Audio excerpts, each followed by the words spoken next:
తలల పైకెత్తిన మాటలు వినండి.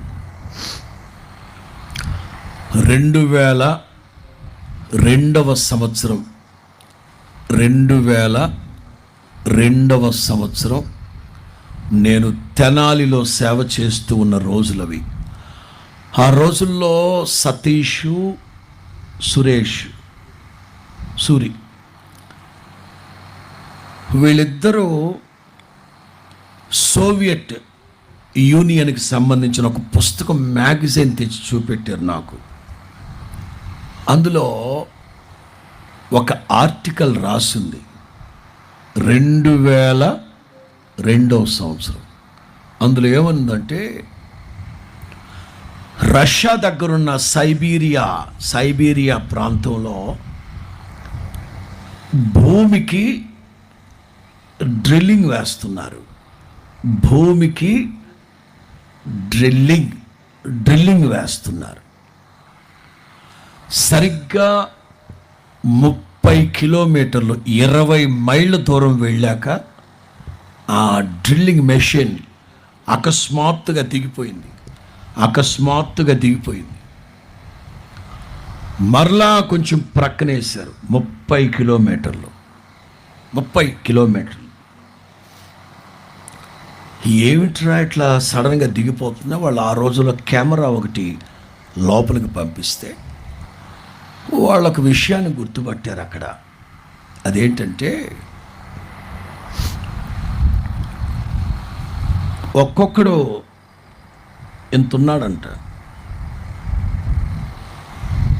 వాళ్ళ చేతులు ఈటెల్లాగా గడ్డ పలుగుల్లాగా ఉన్నాయంట. వాళ్ళ ముఖం క్రూర ముఖం అంట. వాళ్ళు భూమిని తవ్వుకుంటూ పైకి వస్తున్నారంట. వాళ్ళలో ఒకడిని బయటికి తీశారు. వాడికి మోటివ్ అని ఏదో పేరు పెట్టి వాడి మీద ప్రయోగాలు జరుగుతూ ఉన్నాయి. 2002వ సంవత్సరం. ఎన్ని కిలోమీటర్ల లోపల వాళ్ళు తవ్వుకుంటూ పైకి వస్తున్నారంట. మరి ఈ 24 సంవత్సరాల్లో వాళ్ళు ఎంత పైకి వచ్చారో తెలియదు. మొత్తం మీద వచ్చేస్తారు, వచ్చేస్తారు. వాళ్ళు పైకి వస్తారు. భూమి కింద పాతాళం ఒకటి ఉంది, పాతాళ లోకం అనేది ఒకటి ఉంది.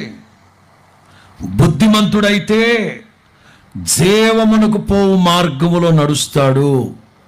బుద్ధిహీనుడైతే ఎవడు చెప్పాడరా, మాకు చూపెట్టారు ఎక్కడుందో అని వితండవాదం చేస్తాడు పనికిమాలినోడైతే. టీవీ 9లో చెప్పట్లేదా యుగాంతం వస్తుందని? సాక్షిలో చెప్పట్లేదా? 10 టీవీలో చెప్పట్లేదా? ఎన్టీవీలో చెప్పట్లేదా? ABCDEFGHIZ టీవీలో చెప్పట్లేదా? జీ టీవీలో చెప్పట్లేదా? ఎందులో చెప్పట్లేదు చెప్పండి. వాళ్ళకి తెలియట్లేదా వస్తున్నారని? ఏలియన్స్ ఉన్నారన్న సంగతి తెలియట్లేదా? వాక్యం లేదా? గ్రహాంతర వాసులారా అని లేదా? ఆకాశ వాసులారా అని లేదా? ఉంటారు.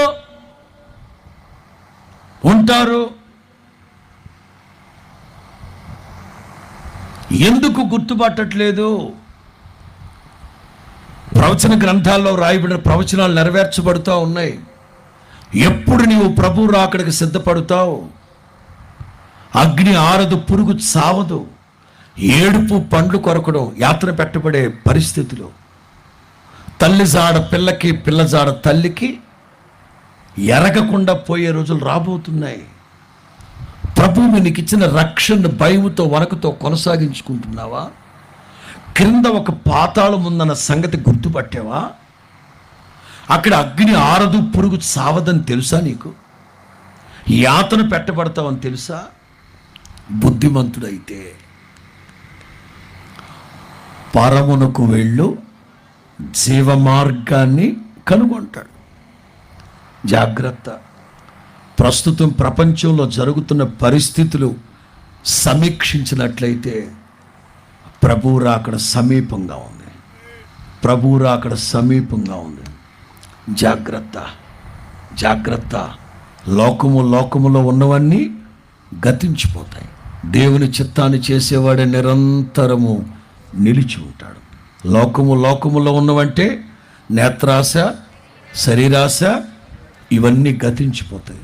అందుకే చేతులు జోడించి చెప్తున్నాను, ప్రభు మీకు ఇచ్చిన రక్షణని భయముతో వణకుతో కొనసాగించుకుంటూ పరిశుద్ధతలో నుండి సంపూర్ణ పరిశుద్ధులుగా మార్చబడి ప్రభు రాకడకు సిద్ధపరుదుం గాక.